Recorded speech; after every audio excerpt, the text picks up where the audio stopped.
Hello friends, welcome to Trident Chef. இந்த வீடியோவில் நம்ம ரொம்ப சிம்பிளாக நல்ல டேஸ்டியான பருப்பு உருண்டை குழம்பு எப்படி செய்கிறதுன்னு பார்க்கலாம் வாங்க. இது செய்கிறதுக்கு நான் 3/4 கப் அளவு கடலைப்பருப்பு கூடவே 1/4 கப் துவரம்பருப்பை நல்லா ஊற வச்சு எடுத்து வச்சுருக்கிறேன். அடுத்து நான் இந்த இரண்டையுமே நான் மிக்ஸி ஜாரில் எடுத்துக்கிறேன். இது கூடவே 3 காய்ந்த மிளகாய், 1/2 டீஸ்பூன் பெருஞ்சீரகம், 1/2 டீஸ்பூன் ஜீரகம், 5 பல் பூண்டு, 1 இன்ச் அளவு இஞ்சி சேர்க்குறேன். இது எல்லாத்தையும் சேர்த்து தண்ணீர் எதுவும் சேர்க்காமல் அரைத்து எடுத்துக்கிறேன். ரொம்ப நல்லா அரைத்திடாமல் 90% அளவுக்கு அரைத்து எடுத்து வச்சுருக்கிறேன். அடுத்து இதில் 1/4 டீஸ்பூன் அளவு காயப்பொடி கூடவே இதுக்கு தேவையான அளவு உப்பு சேர்த்து எல்லாத்தையும் நல்லா மிக்ஸ் பண்ணி விடுறேன். உங்களுக்கு தேவை அப்படின்னா இதில் கொஞ்சமாக கருவேப்பிலை, அதுக்கப்புறமா கொத்தமல்லி தழை சேர்த்துக்கோங்க. எல்லாம் நல்லா மிக்ஸ் பண்ணியாச்சு. இனி நம்ம இதில் சின்ன சின்ன உருண்டையாக பிடிச்சி எடுத்துடலாம். ரொம்ப பெருசாக இல்லாமல் பாருங்கள், இதே போல் ரொம்ப சின்ன உருண்டையாக பிடிச்சி எடுத்துக்கோங்க. அடுத்து நான் இட்லி ட்ரேயில் நல்லா எண்ணெய் தடவி எடுத்து வச்சுருக்கிறேன். இதில் நம்ம ஒரு சின்ன சின்ன உருண்டையாக உருட்டி எடுத்து வச்சுருக்கிற உருண்டை எல்லாத்தையுமே வச்சிடலாம். நம்ம இதில் எண்ணெய் தடவி வச்சுருக்கிறதுனால இந்த உருண்டை வெந்த பிறகு நம்ம இந்த இட்லி தட்டிலேருந்து எடுக்கிறதுக்கு ஒட்டாமல் வரும். எல்லாமே சின்ன சின்ன உருண்டையாக எடுத்து வச்சுருக்கிறேன்.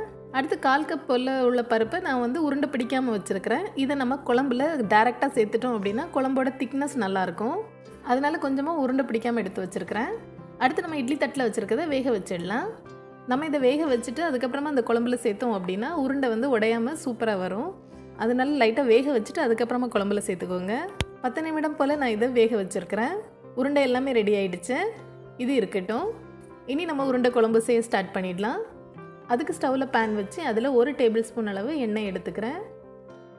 எண்ணெய் நல்லா சூடான பிறகு இதில் 1/2 டீஸ்பூன் கடுகு, 1/2 டீஸ்பூன் ஜீரகம், 1/2 டீஸ்பூன் பெருஞ்சீரகம் கூடவே 5 பல் பூண்டை சின்னதாக கீறி எடுத்து சேர்க்குறேன். இனி இது எல்லாத்தையுமே எண்ணெயில் நல்லா வதக்கி விட்டுடலாம். இந்த பூண்டு நல்லா ஃப்ரை ஆகிறது வரைக்கும் இதை நான் வதக்கி விடுறேன். பாருங்கள், பூண்டெல்லாம் நல்லா கலர் சேஞ்ச் ஆகிடுச்சு. அடுத்து இதில் நான் 50 கிராம் சின்ன வெங்காயத்தை சின்னதாக கட் பண்ணி சேர்க்குறேன். எல்லாத்தையும் சேர்த்து எண்ணெயில் மறுபடியும் நல்லா வதக்கி விட்டுடலாம். பெரிய வெங்காயத்தோட சின்ன வெங்காயத்தோட டேஸ்ட் நல்லாயிருக்கும். அதனால சின்ன வெங்காயம் யூஸ் பண்ணுங்கள். இந்த வெங்காயம் எல்லாம் நல்லா கண்ணாடி போல் வர்றது வரைக்கும் நல்லா வதக்கி விடுறேன். எல்லாம் நல்லா வதக்கியாச்சு. இனி நம்ம இதில் மசாலா எல்லாம் சேர்த்துடலாம். 1 டீஸ்பூன் மல்லித்தூள், 1 டீஸ்பூன் மிளகாய்த்தூள், 1/4 டீஸ்பூன் மஞ்சள் தூள் சேர்க்குறேன். எல்லாத்தையும் சேர்த்து மறுபடியும் எண்ணெயில் நல்லா வதக்கி விடுறேன். மசாலாவில் உள்ள பச்சை வாசம் எல்லாம் போகிறதுக்காக 2 நிமிடம் இதில் வதக்கி விடுறேன். நம்ம ஃபஸ்ட்டே உருண்டை வேக வச்சுருக்கிறதுல தேவையான அளவு காரம் உப்பு சேர்த்து தான் வேக வச்சுருக்கிறோம். அதனால காரம் கொஞ்சம் கம்மியாக சேர்த்தா போதும். எல்லாம் நல்லா வதக்கியாச்சு. அடுத்து நான் இதில் 1 தக்காளியை சின்னதாக கட் பண்ணி சேர்க்குறேன். இந்த தக்காளியை இது கூட லைட்டாக மிக்ஸ் பண்ணி விடுறேன். இனி நம்ம இதில் புளி தண்ணி சேர்த்துடலாம். நான் ஒரு சின்ன நெல்லிக்காய் அளவு புளியை ஊற வச்சு தண்ணீர் எடுத்து வச்சுருக்கிறேன். அதை இதில் சேர்க்குறேன். நம்ம புளி தண்ணி சேர்க்குறதுனால தக்காளி கொஞ்சம் குறைவாக சேர்த்தா போதும். கூடவே நம்ம தனியாக எடுத்து வச்சுருந்தோம்ல அந்த பருப்பையும் இதில் சேர்த்துடலாம். எல்லாத்தையும் சேர்த்து நான் நல்லா மிக்ஸ் பண்ணி விடுறேன். இதில் கொஞ்சமாக நீங்கள் சாம்பார் பொடி சேர்த்து பாருங்கள். அப்படின்னா இதோட டேஸ்ட் இன்னும் ரொம்பவே நல்லாயிருக்கும். எல்லாம் நல்லா மிக்ஸ் பண்ணியாச்சு. இனி நான் இதில் 1 கப் அளவு தண்ணீர் சேர்க்குறேன். கூடவே இதுக்கு தேவையான அளவு உப்பு சேர்த்துடலாம். இனி நம்ம இது எல்லாத்தையும் சேர்த்து நல்லா கலக்கி விட்டுடலாம். எல்லாம் நல்லா கலக்கி விட்டாச்சு. அடுத்து நம்ம இதை மூடி வச்சிடலாம். 5 நிமிடம் மீடியம் ஃப்ளேமில் இது மூடி இருக்கட்டும். 5 நிமிடத்துக்கு அப்புறமா பாருங்கள், நல்லா கொதிக்க ஆரம்பிச்சிருச்சு. லைட்டாக இதை நான் மிக்ஸ் பண்ணி விடுறேன். அடுத்து நான் இதில் 1/4 கப் தேங்காய் அரைத்து எடுத்து வச்சுருக்கிறேன். அதையும் நான் இதில் சேர்க்குறேன். தேங்காய் சேர்க்குறதுனால இதோட டேஸ்ட் ரொம்ப நல்லாயிருக்கும். எல்லாத்தையும் சேர்த்து கலக்கி விட்டுடலாம். உங்களுக்கு தேங்காய் சேர்க்க வேண்டாம் அப்படின்னா தேங்காய் பால் எடுத்து அதுக்கப்புறமா இதில் சேர்த்துக்கோங்க. அதோட டேஸ்ட்டும் நல்லாயிருக்கும். எல்லாம் நல்லா மிக்ஸ் பண்ணியாச்சு. இனி நான் இதை மூடி வச்சிடுறேன். 10 நிமிடம் இது மீடியம் ஃப்ளேமில் மூடி இருக்கட்டும். 10 நிமிடத்துக்கு அப்புறமா பாருங்கள், எல்லாமே நல்லா ரெடி ஆகிடுச்சு.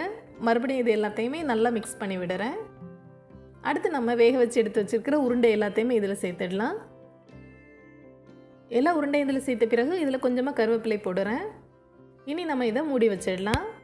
5 நிமிடம் லோ ஃப்ளேமில் இது மூடி இருக்கட்டும். 5 நிமிடத்துக்கு அப்புறமா பாருங்கள், ரொம்ப சூப்பராக நல்ல டேஸ்டியான உருண்டை குழம்பு ரெடி ஆகிடுச்சு. உருண்டை எதுவுமே உடையாமல் ரொம்ப நல்லா வந்திருக்குது. இனி நம்ம இதை ஒரு பவுலில் எடுத்துக்கலாம். இந்த உருண்டை குழம்பை நம்ம சூடான சாதத்து கூட, அதுக்கப்புறமா இட்லி, தோசை, ஆப்பம் கூட சாப்பிட்றதுக்கு ரொம்ப சூப்பராக இருக்கும். ரொம்ப டேஸ்டியாக வீட்டில் உள்ள இன்க்ரீடியன்ஸை வச்சே சிம்பிளாக நம்ம உருண்டை குழம்பு ரெடி பண்ணிடலாம். கண்டிப்பாக நீங்களும் இதை ட்ரை பண்ணி பாருங்கள். மீண்டும் ஒரு சுவையான ரெசிபியோடு விரைவில் சந்திப்போம். தேங்க்ஸ் ஃபார் வாட்சிங்.